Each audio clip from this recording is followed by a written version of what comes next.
This episode of Techno Buffalo is brought to you by Carbonite. Welcome back to another episode of Rumor Roundup. This is the show where I take a rumor from here, take a rumor from there, and make a rumor sandwich for you.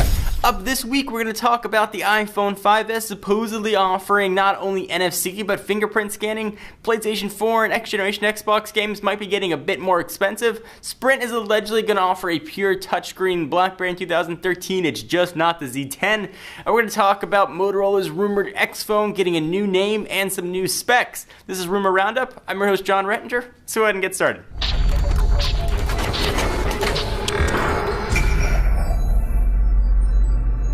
So let's begin with the iPhone 5S rumor. We are hearing that it's going to offer NFC and a fingerprint scanner. KGI Securities analyst Ming-Chi Kuo said last week that Apple's iPhone 5S will pack a fingerprint scanner directly under the home button for added security, and now a fresh rumor from China is totally backing up that claim. I'm a bit dubious though about the home button having a fingerprint scanner. I can imagine that's going to cause crazy software delays, or what if you're wearing gloves, or what if your fingers are greasy or dirty, or all kinds of other things. I could see it being something you enable or not enable. Maybe just have some sort of face tracking might be a good way too, but we should see this possibly relatively soon. China Times is backing up those claims, saying that Apple will deploy fingerprint scanner technology provided by Authentech, a company that provides module sensors and other hardware security associated with fingerprint scanning. The news outlet also claims that Apple is going to add NFC support for mobile wallet capabilities. Unfortunately, mobile wallets haven't been too successful in the United States so far. Google Wallet relied on NFC, but Sprint was the only carrier to support it. Also, AT&T, T-Mobile, and Verizon are working on a totally separate initiative called ISIS that is currently still in testing in just a few US markets. Still though, NFC can be pretty useful for sharing data between iOS devices like photos, videos, and music. And it's technology that's already widely used by Android and Windows Phone 8 smartphones, so it'd be kind of cool to see something standardized, although it's not as quick as you might believe. NFC really isn't standardized yet though across all devices, so it'll be interesting to see if Apple comes in with straight NFC or maybe some weird type of Apple proprietary technology. The rumors though are just that. Hopefully we'll see in a few months when Apple unveils the iPhone 5S. What do you guys think? Fingerprint scanner? You want that? Or do you want NFC? What's more important to you? What do you most want the iPhone 5S to have? For me, I want a redesigned iOS. They can take their fingerprint scanner, they can take their NFC and keep it. I just want a fresh new OS. Love to hear your thoughts. Leave your comments down below. Alright, so let's go from phones on over to gaming. Rumor has it that the PlayStation 4 and next Xbox 360 console games are going to cost 70 smackaroos. Industry analyst Michael Pachter held a presentation at the recent South by Southwest gaming conference. Geoff Keighley, who was reporting there for GameTrailers.com, was live tweeting the lecture. Keighley reports that Pachter put out a prediction regarding the price of games for next generation. Here's what Keighley's tweet was. He said at South by Southwest panel, at Michael Pachter says PS4 and next Xbox games likely will cost $70, about $10 more in the current gen. So granted, before you get all worried, this is pure conjecture on Pachter's part. I'm not totally convinced though it's a legitimate stance either. $59.99 or about $60 seems to be the sweet spot for selling games. It's worked well for this generation, and I don't see either Sony or Microsoft making the first move to raise the prices. If $60 wasn't working, it would have changed over the course of the past 7+ years of the console lifecycle. It didn't. Clearly. It's worth mentioning though, if prediction does hold true, Nintendo will once again offer the cheapest option for gaming software. The Wii's catalog generally sold for about $50, and the Wii U's is typically listing at around $60. So definitely see, I'm hoping that $60 is already $10 more in generation before that.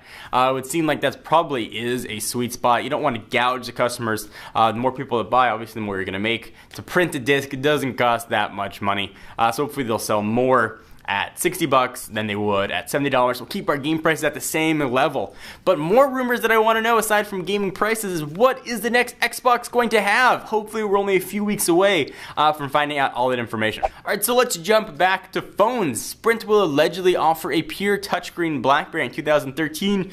Just not the Z10 that's already out, which is kind of weird. Sprint already said it's not going to sell the Z10 smartphone and instead offer the full QWERTY keyboard Q10 later this year, which I'm super excited about.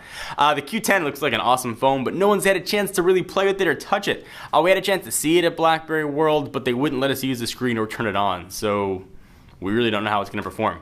That doesn't necessarily mean though that Sprint's not going to provide a BlackBerry that offers a full screen touchscreen, however. All Things D learned on Monday that Sprint will offer another device still unannounced by BlackBerry later this year with a full touchscreen and without a QWERTY keyboard.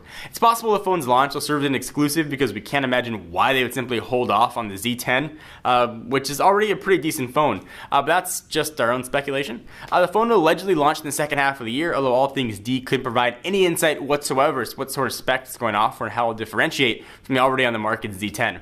Our guess, though, will probably hear a bit more during BlackBerry Live sometime in May. So if you're on Sprint and you want some full screen action, you're going to have to wait a few months. We step back from the rumors for a minute to thank our friends and sponsors at Carbonite. Carbonite Business Online Backup is automatic backup for all computers, servers, external hard drives at your home office or small business. Just set it up once and Carbonite will protect your computer files so that you can stay focused on running your business. No hardware is required. For a low, flat annual fee, Carbonite keeps your business protected no matter how many computers you have or where they're located. Start your free trial, no credit card required, at Carbonite.com. Enter offer code TECHNO today and you'll get 2 free months if you decide to buy. Again, it's Carbonite.com, offer code TECHNO for 2 free months. Now back to the rumors. Alright, so let's stick with phones and talk about the Motorola X Superphone is now reportedly being dubbed the Motorola NXT, or just Next, I guess. Motorola and Google are allegedly working on a secret project together to develop the Motorola X, a next generation superphone that will pack apparently features unlike any we've ever seen in any smartphone before, and specifically will target Apple and Samsung's efforts. If I had a nickel for every time somebody said, "Well, I have a smartphone unlike anything you've ever seen," I would be a very, very rich man. This X device, however, is now being reportedly called the NXT, probably pronounced just simply Next. Apparently, we can expect a 4.7-inch display, which we've seen, full HD resolution, which we've seen, 16 megapixel camera, we've seen pretty close, 5 megapixel front-facing camera, so that's something new, NVIDIA's new quad-core Tegra 4i processor, that's new, and latest version of Android, which we're expecting to be unveiled during Google's annual developers conference coming up in May. We've seen most of the hardware in other phones before, save for the 5 megapixel front-facing camera and Tegra T4i processor, so we're guessing their real groundbreaking work is going to be done on the software services side of things. There's no surprise there, especially as smartphone makers begin to rely more and more on features instead of raw hardware specs. The phone will be the first that's built entirely by Google and Motorola, but we're not quite sure yet if this will be the next Nexus phone or if it'll be an entirely separate device from Motorola altogether. I'm thinking though, we're probably looking at the next Nexus and the first phone we're going to see launch with key lime pie. So what do you guys think? You want to wait for the X phone? Do you want to pick up the Galaxy S4, the HTC One? Or you're just sick of waiting for phones, you just want to freaking buy something? Leave your comments down below. So thank you guys for watching another episode of Rumor Roundup. I'm your host, John Brencher. Hope you enjoyed. We are rounding up rumors for you every week, so be sure to check back and check out technobuffalo.com for latest and greatest tech news. I'll see you guys next video.